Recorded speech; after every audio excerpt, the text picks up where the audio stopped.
Bienvenidos y bienvenidas a nuestra comunicación, que hemos decidido titular Claves para establecer relaciones intergeneracionales a través de encuentros virtuales, una propuesta del uso de las TIC a partir de la experiencia del proyecto Simul. Esta comunicación ha sido elaborada por mis compañeras María del Carmen Esteves Moreira, Miriam González Afonso y por mí misma, Andrea Delgado Castro.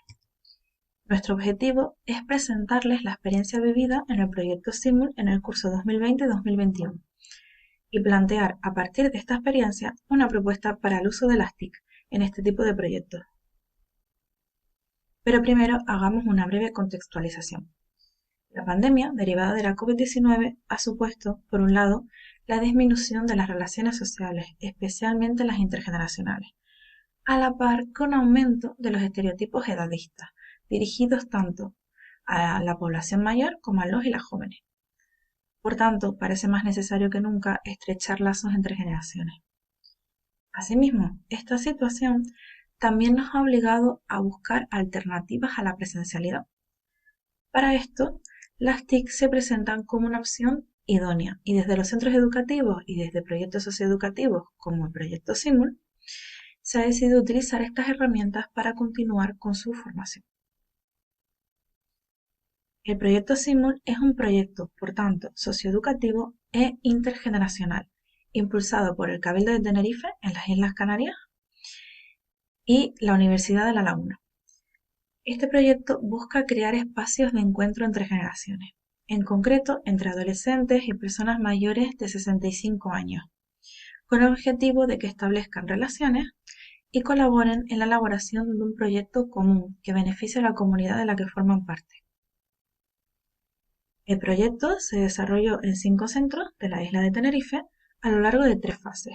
Una primera fase de formación, una segunda fase en la que se elabora este proyecto y una tercera en la que el proyecto se presenta a la comunidad y se desarrolla. Ahora profundizaremos un poquito más en cada una de estas. Por tanto, en la primera fase se impartieron 20 horas de formación en 3 bloques de contenido. Un bloque de contenido relacionado con los estereotipos edadistas, otro de habilidades comunicativas para facilitar las conversaciones en la interacción entre participantes y un tercer bloque de elaboración de proyectos. En esta fase, aunque en algunos centros educativos se permitió en algunos momentos acceder presencialmente al centro, en la mayoría de estos los monitores y monitoras tuvieron que acceder a través de herramientas TIC. Para ello, el profesor o profesora se encontraba presencialmente en el aula junto al alumnado y el monitor o monitora accedía al aula a través de herramientas de videoconferencia e impartía las sesiones utilizando estos medios. En todos los casos, la unión entre generaciones se realizó a través también de las TIC. En la segunda fase, en la fase de elaboración del proyecto, las personas mayores y jóvenes que decidieron continuar con el proyecto Simul formaron el grupo Motor Simul, encargado de, a través de las conversaciones y el diálogo, desarrollar y diseñar un proyecto basado en la filosofía del aprendizaje-servicio.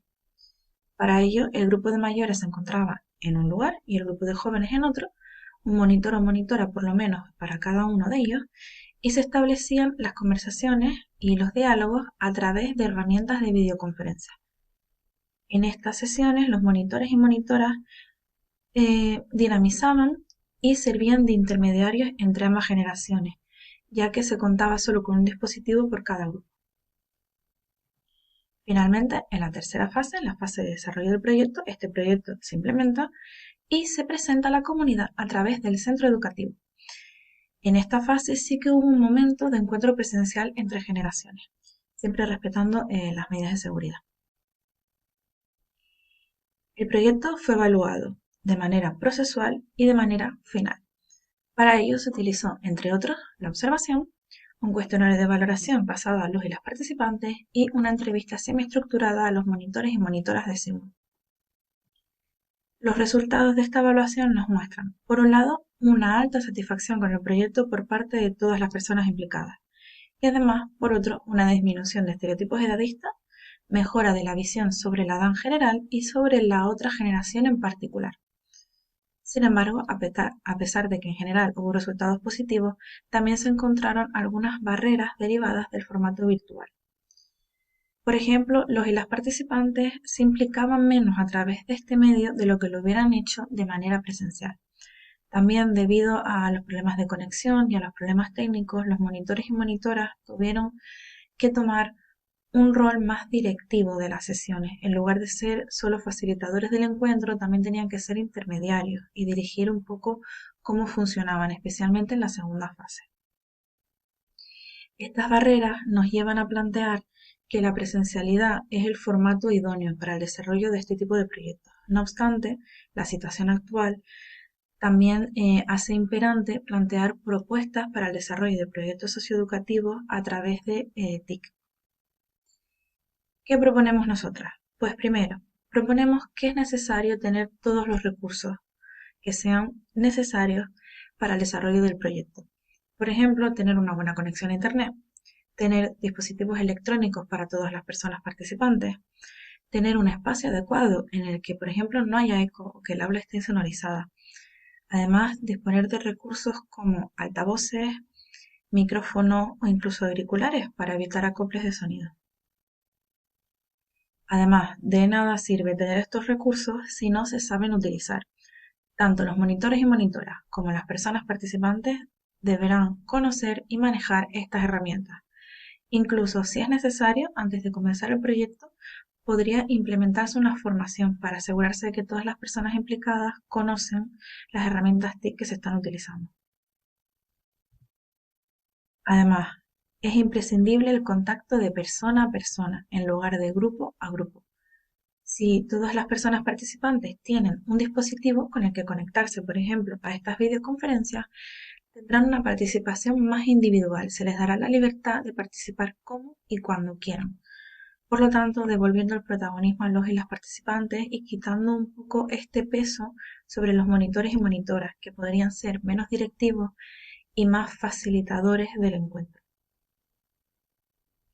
Además, por último, es necesario a través de las TIC desarrollar alguna estrategia para que haya momentos de encuentro informales entre participantes, ya que es a través de estos momentos informales, por ejemplo, a través de las conversaciones que se dan al final de las sesiones o antes de que éstas comiencen, en las que se tienen conversaciones que no están dirigidas a una meta en concreto, sino simplemente a conocerse y a establecer relaciones. Estos momentos informales tienen también que incorporarse a través de las herramientas TIC de alguna manera, ya que es a través de estos que se forman relaciones igualitarias y genuinas entre personas. Por tanto, a través de estas propuestas lo que se pretende es acercar un poco la virtualidad a las condiciones que hay en la presencialidad, hacer del medio virtual un medio más cercano, en el que se favorezca crear espacios de encuentro entre generaciones. Muchas gracias por su atención, esperamos que les haya parecido interesante y quedamos a su disposición para cualquier sugerencia, duda o comentario.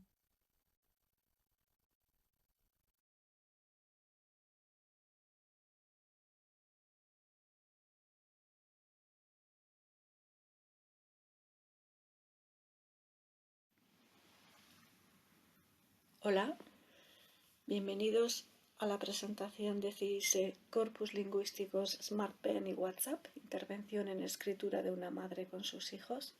Somos Mikel Iruzquieta y Irune Ibarra, profesores de la Universidad del País Vasco. Este es el abstract y este el índice. La utilización de bolígrafos digitales o SmartPen nos permite observar la escritura en tiempo real. El bolígrafo Neo SmartPen M1 tiene una cámara que guarda en vídeo la posición y el movimiento de lo que se escribe en el papel digital. El Centro ITS trabaja con tecnologías de lenguaje y como participante del Centro ICSA Clarín ofrece algunos datos, recursos y servicios a la comunidad científica que quiera trabajar con las tecnologías de lenguaje. En este caso, se ha obtenido el corpus de Chiquipedia en euskera y Wikipedia en castellano y se ha procesado lingüísticamente para poder diseñar una intervención que ayude a mejorar la escritura. Las dificultades de la escritura son muy frecuentes en niños con trastorno específico del lenguaje, trastorno de atención y trastornos del desarrollo, tales como la dislexia. El alumnado que tiene trastorno específico del lenguaje puede presentar dificultades de la escritura a diferentes niveles, es decir, intrapalabra, palabra, sintaxis o a nivel de texto. Cuanto antes identifiquen a qué nivel están las dificultades en la escritura, mejor. Y una de las razones es que al principio de la escolaridad no se escriben textos largos ni hay que escribir rápido. Los programas implementados por los padres muestran beneficios para los niños con dificultades de lenguaje. Y la alianza entre las familias y la escuela es vital. También lo es el apoyar y asesorar a las familias. Los objetivos de esta intervención han sido la adquisición de todas las letras minúsculas, conseguir legibilidad y rapidez en todas las letras minúsculas y también conseguir mejorar ciertas uniones de las letras. La evaluación se ha realizado en castellano y en euskera y para ello se han utilizado diversas pruebas. Por ejemplo, la familia de las letras, la tarea del alfabeto, la tarea de la copia de palabras de Jiménez, de Legua, la copia de frase en euskera. Los participantes han sido 2 niños mellizos de 8 años y tenían el diagnóstico de trastorno específico del lenguaje a nivel fonológico y trastorno de atención. Se evaluó a los niños con SmartPen 3 veces en la universidad. Las dudas que tenía la madre se resolvían mediante WhatsApp. Escribían al día durante 10-15 minutos y por lo menos durante 4 o 5 veces por semana. La madre sabía muy bien cuál era el objetivo a trabajar, pero también tenía mucha flexibilidad. Las instrucciones se explicaban cada 2 o 3 semanas y se utilizaron 2 publicaciones que son Letra Xeagba y Lotura Glandus de Booktegui, que son de descarga gratuita. Los resultados han sido estos que ven en la tabla. El niño pasó de escribir 10 letras minúsculas a 26. La tarea del alfabeto, en un principio escribió 2 letras legibles al minuto y pasó a 25 letras legibles. Respecto a la copia en castellano, pasó de trazar cada letra de 7,5 segundos a 3,3 segundos y consiguió algunas ligaduras diagonales. Y la niña, en un principio escribió 8 letras legibles en la prueba de la familia. No tenía 8 alógrafos, 8 letras y pasó al final a 23 letras. En la tarea del alfabeto de memoria, en un principio trazó 8 letras y pasó a 17. Y respecto a la velocidad, pasó de trazar las letras en la copia de 3,75 segundos a 2,5 segundos. Y consiguió algunas ligaduras diagonales. Todo esto fue durante 24 semanas y con algunas pausas. En la discusión, señalar que ambos niños consiguieron todas las letras minúsculas, escribieron con legibilidad, rapidez, el niño, por ejemplo, en la mitad de tiempo y consiguieron algunas uniones. La muestra de la izquierda es la progresión de la escritura del niño y la muestra de la derecha es la escritura hacia el final de la niña. Respecto a las conclusiones, al igual que señalan Werner y Lichtensteiner, los resultados dependen del objetivo y de la tarea. Se mejora lo que se trabaja. Si se centra en la legibilidad, es lo que se puede obtener. Si se centra en la rapidez, se obtiene rapidez. Como segunda conclusión, señalar que las intervenciones en escritura tienen que ser muy individualizadas y es necesario trabajar con objetivos concretos. La tercera conclusión puede ser que es importante que el profesorado sepa qué se está trabajando en el lugar o con otros profesionales, así se trabaja en la misma dirección. Se necesitan más corpus lingüísticos para saber el input, es decir, qué es lo que leen los niños, y también para saber cuál es el output, es decir, qué y cómo escriben los niños, para proponer intervenciones basadas en datos lingüísticos. Y por último, decir que con la tecnología adecuada se puede monitorizar la escritura y mejorar los resultados. Estas son las referencias que se han utilizado y muchísimas gracias por su atención.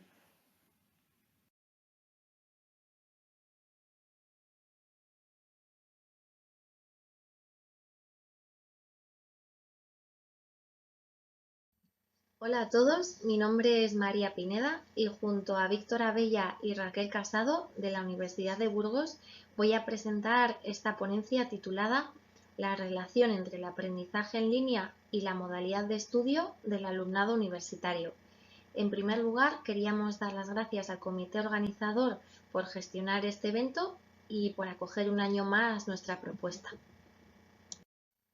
Para llevar a cabo esta investigación sobre la relación que existe entre la modalidad de los estudios del alumnado universitario y su relación con el aprendizaje electrónico, el estudio se desarrolló mediante una formación online sobre habilidades digitales impartida en el Centro de Enseñanza Virtual de la Universidad de Burgos. Esta formación estaba dirigida a estudiantes universitarios de nuevo ingreso de titulaciones universitarias de grado y de máster. Se utilizó una metodología de tipo cuantitativo a través de un cuestionario distribuido en línea a una muestra de 543 estudiantes de esta universidad. Para el análisis estadístico se llevó a cabo un estudio descriptivo con los datos demográficos más relevantes, complementado con varios histogramas de las variables analizadas, y también se ha desarrollado un análisis inferencial con los ítems relacionados con el aprendizaje y la modalidad de estudios de los participantes. Para ello se ha utilizado una prueba de chi cuadrado que además se ha complementado con varias pruebas de fuerza para evidenciar el grado de significancia estadística entre las variables analizadas.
Se realizó un estudio cuantitativo en una muestra de 543 estudiantes universitarios de primer curso, de grado y máster oficiales, y en total la muestra estaba formada en cuanto al sexo por un 52,7% de hombres y un 47,3% de mujeres.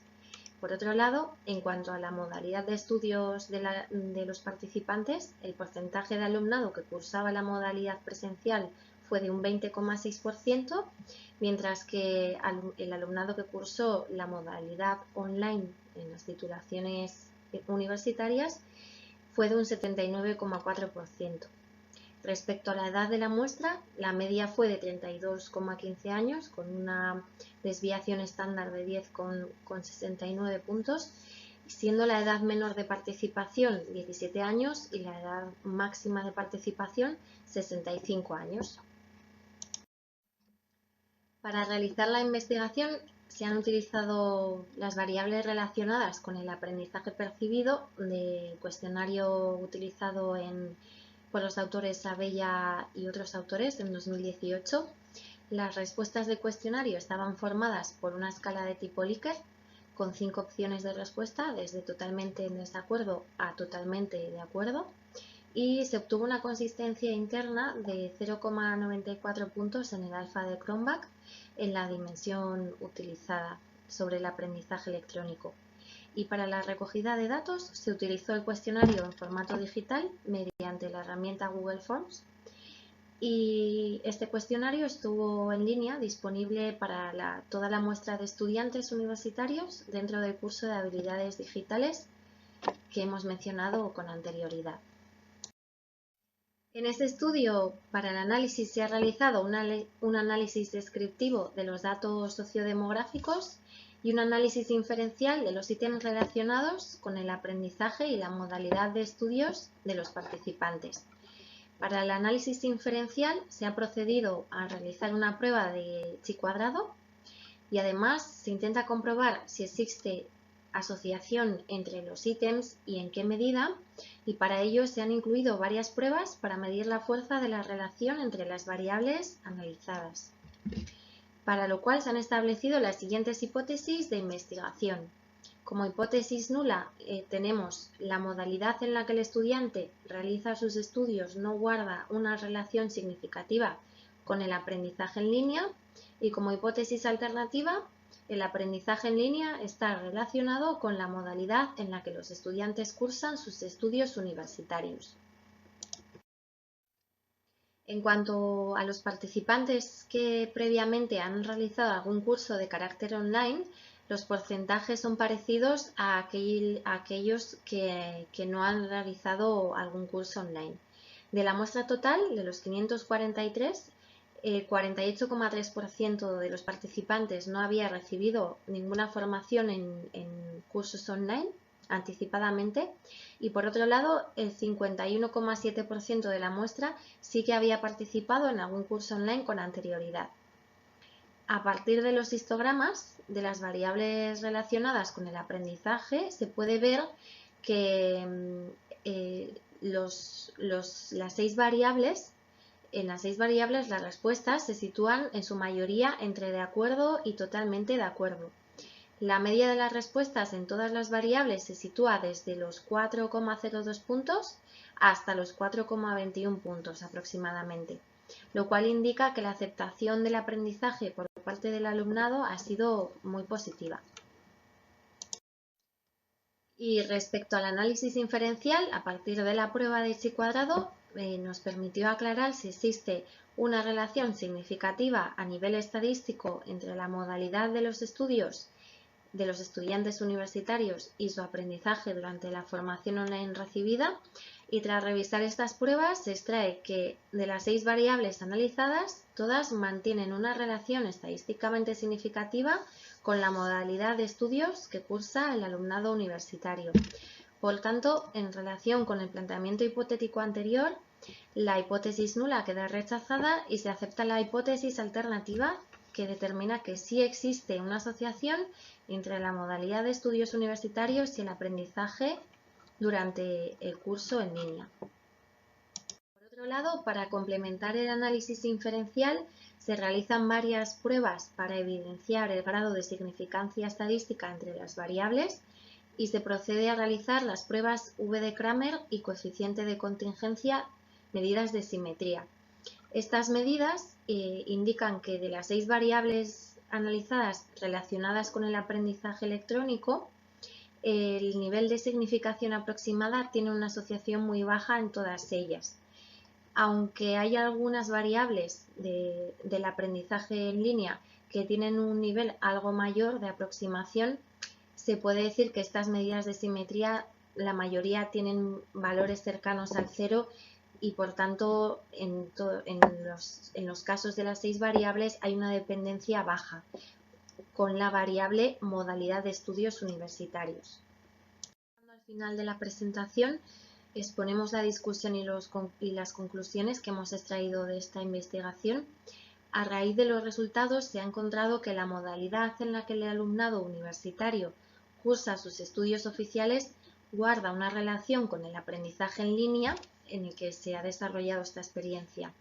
La muestra de estudiantes que han participado en el estudio valora en un grado alto las diferentes variables relacionadas con el aprendizaje y, de acuerdo con los análisis, se puede determinar que los resultados en cuanto a la percepción del aprendizaje son positivos. Como se ha expuesto en la introducción, hoy en día la oferta de formación en línea intenta cada vez más aumentar su calidad y, en este sentido, conocer los factores que pueden relacionarse con el aprendizaje electrónico es una de las bases para ello, para aumentar la calidad de estas formaciones en línea. Teniendo en consideración que conocer estos factores relacionados con el aprendizaje permite proveer de estrategias al profesorado que se dedica a la formación online y que es necesaria la investigación sobre este tipo de acciones, esta investigación intenta aportar algunas contribuciones al campo científico y educativo en este sentido. Aunque este estudio muestra cierta evidencia estadística, también tiene sus limitaciones. Sería conveniente que en la investigación futura se incluyeran otras muestras con una variedad de antecedentes diversos, ya que los encuestados en este estudio provenían de una sola universidad. Y también podría ser interesante complementar esta investigación con un método mixto, intercalando instrumentos cualitativos de investigación en e-learning como entrevistas o grupos focales. Y otra posibilidad también podría ser realizar investigaciones utilizando enfoques comparativos. Y finalmente dejamos muy brevemente la lista de referencias bibliográficas por si puede ser de interés y les agradecemos mucho su atención.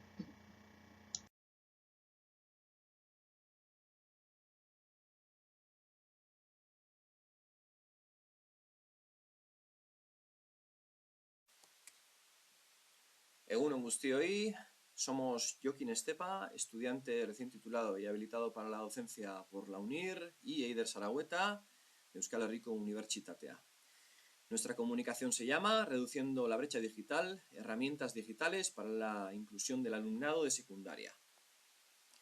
Vamos a comenzar un poquito con un índice que nos va a dar unas ciertas pinceladas sobre qué es lo que vamos a ver en la comunicación que nos ocupa. Bien, empezaríamos por el contexto que definiría un poco la situación base en la que se ha basado pues, toda la propuesta que se va a hacer y pues, bueno, que condiciona absolutamente toda la acción posterior. Hablaríamos después de la brecha digital, que es también un elemento que ha supuesto y pesa muchísimo en todo el contexto que se va a tratar y que también condiciona pues, bueno, las herramientas y la vertiente metodológica que se ha seleccionado para pues, bueno, llevar a cabo toda la propuesta. Después hablaríamos del Flipped Classroom, aula invertida, y su relación con la pandemia y cómo es posible adaptar esta metodología al contexto de la pandemia y qué es lo que ha supuesto. Después hablaríamos en términos de herramientas con pues, bueno, Arduino y Tinkercad, que suponen pues, bueno, herramientas muy interesantes y con ciertas aportaciones y propiedades interesantes al respecto de todo esto. Y finalizaríamos la comunicación con pues, unas conclusiones que nos darían unas ciertas ideas y darían unas últimas pinceladas a todo lo expuesto. Bien, hablemos del contexto. No es ninguna novedad, en marzo del 2020 emergía la pandemia del COVID-19 y pues bueno, los elementos gubernamentales, el Estado, las autonomías se ponían en marcha para reaccionar al respecto y pues bueno, tanto el sector público como el privado se veían fuertemente afectados en sus actividades del día a día con el contexto emergente. La educación no era ninguna excepción, más bien el caso particular de un problema global y, pues bueno, esto llevaba elementalmente al alumnado y al profesorado a confinarse en sus hogares y a trasladar el proceso de enseñanza-aprendizaje a una suerte de modalidad e-learning, es decir, de enseñanza a través de la red, enseñanza a distancia a través de la red. Esto supone y ya impone una pues bueno, situación de partida sobre la cual pues bueno, ya había que cimentar cualquier tipo de propuesta teniendo en cuenta unos ciertos factores. Bien, La brecha digital. La brecha digital no es nueva. En 2003 Ballesteros ya daba pues bueno, una idea al respecto y la definía como una fuerte desigualdad que se daba pues bueno, entre las personas que eran competentes o que tenían accesibilidad a las tecnologías de la información y la comunicación y las que no, ¿no?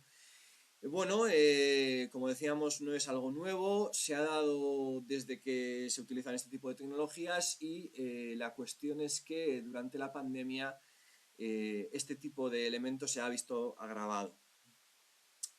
Esto impone unas ciertas condiciones y da unas ciertas premisas, y las premisas son que pues bueno, cualquier acción educativa, selección de herramientas o vertiente metodológica ha de tener en cuenta pues bueno, la brecha digital y pues bueno, más que nada se ha de seleccionar herramientas simples, gratuitas y accesibles para que todo el alumnado pueda acceder tanto en sentido material como también en sentido competencial a pues bueno, el proceso de enseñanza-aprendizaje de manera completa y con entereza. Bien, en lo que se refiere a la vertiente metodológica, Flipped Classroom o el aula invertida y la pandemia se pueden relacionar de una manera muy interesante, puesto que, pues bueno, ya esta metodología tiene unas ciertas propiedades que son interesantes para aplicar en lo referente a la situación. Y es que la situación, como decíamos, era la de e-learning, la de una enseñanza a través de la red. Bueno, para empezar, pues Bergman y Sams ya definían el aula invertida como, pues bueno, la clase al revés y, pues bueno, clasificaban los elementos por carga cognitiva y, pues bueno, sacaban algunos del aula y se los llevaban al trabajo para casa. Básicamente el aula se reservaba para elementos de carácter más activo, en el cual se desarrollaban ya pues, actividades prácticas con la ayuda del docente que ejercía de guía o de mentor. Bien, también Bergman y Sams comentaban que ya de base el aula invertida suponía una suerte de educación de carácter combinado, de blended learning o b-learning, lo cual está, pues bueno, lógicamente más cerca del e-learning de lo que estaba, pues bueno, en la clase magistral, por ejemplo. Las claves que nos podría dar el aula invertida vienen siendo los videotutoriales y las sesiones síncronas activas. Respecto a los videotutoriales, pues al verse en casa y en cualquier momento, al poderse consumir en cualquier momento por el alumnado, supondrían y darían un carácter de ubicuidad a lo que es la metodología utilizada. Y luego, pues bueno, las sesiones síncronas activas supondrían sesiones síncronas que más allá de la clase magistral en la cual pues el alumnado se ha visto a veces pues inmerso en el tedio, pues ha podido ser posible el desarrollo de unas sesiones síncronas activas en las cuales, pues bueno, se tuviera que participar y se tuvieran que hacer cosas de manera práctica muy, muy interesante. Siendo esta la aportación principal, pues, de la metodología del aula invertida y la posibilidad de su adaptación al contexto que nos ocupa. En la vertiente de herramientas, y hablando de Arduino y de Tinkercad, pues bueno, supondríamos que pues bueno, estas herramientas son muy interesantes para su presentación y su implantación en el ámbito de la pandemia, y el porqué es el siguiente. Arduino, pues bueno, es, para el que no lo conozca, una placa de prototipado rápido que pues bueno, se desarrolla en Italia en su día y es muy sencilla, muy barata y tiene una potencialidad enorme. Opera normalmente con un hardware y un software muy sencillos que, pues bueno, programándolo inciden sobre unos ciertos sensores y actuadores que dan posibilidad de desarrollar pues una diversidad enorme de actividades, de un carácter muy didáctico además. Bien, la razón de la selección de Arduino podría parecer extraña porque Arduino tiene un mínimo coste, aunque sea un coste muy bajo, tiene un mínimo coste y este coste pues no es asumible por el alumnado en el contexto de la pandemia. Bien, y esto teniendo en cuenta pues la brecha digital y la cuestión de la accesibilidad económica, ¿verdad? La cuestión es la siguiente, de aquí surge una necesidad y es la de adaptar esto a, pues bueno, como decíamos, con la brecha digital, y aquí a suplir esta necesidad vienen los simuladores, y aquí está Tinkercad. Tinkercad simula a Arduino de manera gratuita, online, es decir, con la posibilidad de tener un navegador y una cuenta en Google, es posible la utilización de este simulador que nos brinda todas las posibilidades, o muchísimas posibilidades al menos, de las que supone Arduino, sin tener la placa físicamente. Es decir, solo a través del navegador podemos trabajar, programar, podemos instalar sensores, montar sistemas eléctricos y simularlos de manera que gran parte de lo que se podría hacer con Arduino físicamente es posible hacerlo con Tinkercad con los mínimos recursos posibles y de una manera gratuita. La potencialidad, la simpleza y la accesibilidad de la herramienta son muy altas y, pues bueno, por supuesto se puede trabajar con ellas siempre con la necesidad de la conexión a Internet. Bien, para concluir y para finalizar, pues la conclusión más importante que se debería extraer de esta comunicación es que la acción educativa habría de ser siempre adaptable a cualquier contexto y que se tendría que adaptar a cualquier contexto, es decir, que se tendrían que ver las condiciones de contorno que afectan realmente a lo que es el proceso de enseñanza-aprendizaje y se tendría que pues bueno, trabajar en este sentido, siempre para garantizar la calidad del proceso. Respecto a la brecha digital, pues ya decíamos que no es algo nuevo y que es algo que se ha dado de antes, pero que pues bueno, se ha visto agravado en el contexto de la pandemia, con lo cual es un elemento muy interesante que se tendría que tener siempre en cuenta, tanto en su vertiente competencial como en su vertiente de accesibilidad económica, a la hora de desarrollar cualquier tipo de propuesta educativa.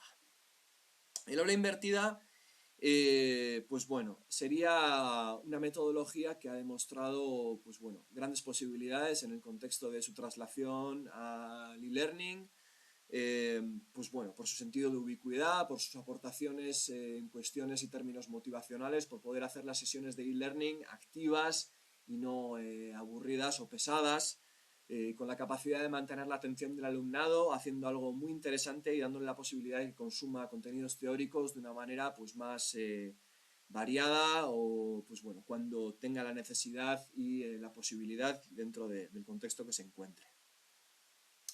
Y respecto a Arduino y Tinkercad, pues poco más que decir, son herramientas de pues bueno, enorme potencialidad, bajo coste y que suponen pues bueno, pues enormes posibilidades para trabajar también de manera online y en cuestiones y en modalidad de e-learning. Eskerrik asko guztioi, muchas gracias, espero que hayan disfrutado con la comunicación y que les haya servido para ver algo nuevo.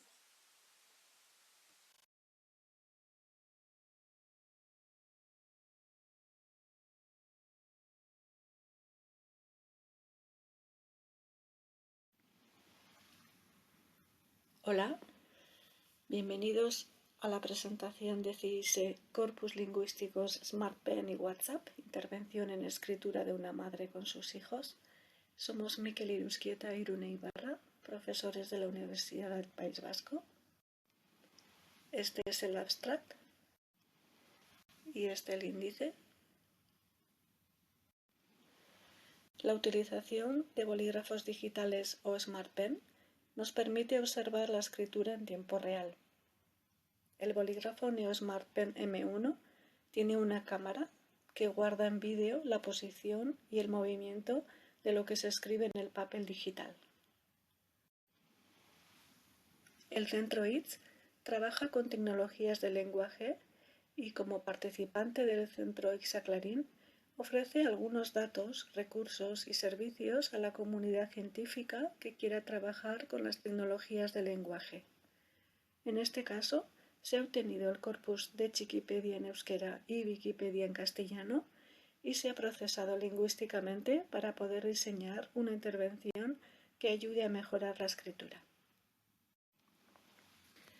Las dificultades de la escritura son muy frecuentes en niños con trastorno específico del lenguaje, trastorno de atención y trastornos del desarrollo, tales como la dislexia. El alumnado que tiene trastorno específico del lenguaje puede presentar dificultades de la escritura a diferentes niveles, es decir, intrapalabra, palabra, sintaxis y o a nivel de texto. Cuanto antes identifiquen a qué nivel están las dificultades en la escritura, mejor. Y una de las razones es que al principio de la escolaridad no se escriben textos largos ni hay que escribir rápido. Los programas implementados por los padres muestran beneficios para los niños con dificultades de lenguaje. Y la alianza entre las familias y la escuela es vital. También lo es el apoyar y asesorar a las familias. Los objetivos de esta intervención han sido la adquisición de todas las letras minúsculas, conseguir legibilidad y rapidez en todas las letras minúsculas y también conseguir mejorar ciertas uniones de las letras. La evaluación se ha realizado en castellano y en euskera y para ello se han utilizado diversas pruebas. Por ejemplo, la familia de las letras, la tarea del alfabeto, la tarea de la copia de palabras de Jiménez, de Legua, la copia de frase en euskera. Los participantes han sido 2 niños mellizos de 8 años y tenían el diagnóstico de trastorno específico del lenguaje a nivel fonológico y trastorno de atención. Se evaluó a los niños con SmartPen 3 veces en la universidad. Las dudas que tenía la madre se resolvían mediante WhatsApp. Escribían al día durante 10-15 minutos y por lo menos durante 4 o 5 veces por semana. La madre sabía muy bien cuál era el objetivo a trabajar, pero también tenía mucha flexibilidad. Las instrucciones se explicaban cada 2 o 3 semanas y se utilizaron 2 publicaciones que son Letra Xeagba y Lotura Glandus de Booktegui, que son de descarga gratuita. Los resultados han sido estos que ven en la tabla. El niño pasó de escribir 10 letras minúsculas a 26. La tarea del alfabeto, en un principio escribió 2 letras legibles al minuto y pasó a 25 letras legibles. Respecto a la copia en castellano, pasó de trazar cada letra de 7,5 segundos a 3,3 segundos y consiguió algunas ligaduras diagonales. Y la niña, en un principio escribió 8 letras legibles en la prueba de la familia. No tenía 8 alógrafos, 8 letras y pasó al final a 23 letras. En la tarea del alfabeto de memoria, en un principio trazó 8 letras y pasó a 17. Y respecto a la velocidad, pasó de trazar las letras en la copia de 3,75 segundos a 2,5 segundos. Y consiguió algunas ligaduras diagonales. Todo esto fue durante 24 semanas y con algunas pausas. En la discusión, señalar que ambos niños consiguieron todas las letras minúsculas, escribieron con legibilidad, rapidez, el niño, por ejemplo, en la mitad de tiempo y consiguieron algunas uniones. La muestra de la izquierda es la progresión de la escritura del niño y la muestra de la derecha es la escritura hacia el final de la niña. Respecto a las conclusiones, al igual que señalan Werner y Lichtensteiner, los resultados dependen del objetivo y de la tarea. Se mejora lo que se trabaja. Si se centra en la legibilidad, es lo que se puede obtener. Si se centra en la rapidez, se obtiene rapidez. Como segunda conclusión, señalar que las intervenciones en escritura tienen que ser muy individualizadas y es necesario trabajar con objetivos concretos. La tercera conclusión puede ser que es importante que el profesorado sepa qué se está trabajando en el lugar o con otros profesionales, así se trabaja en la misma dirección.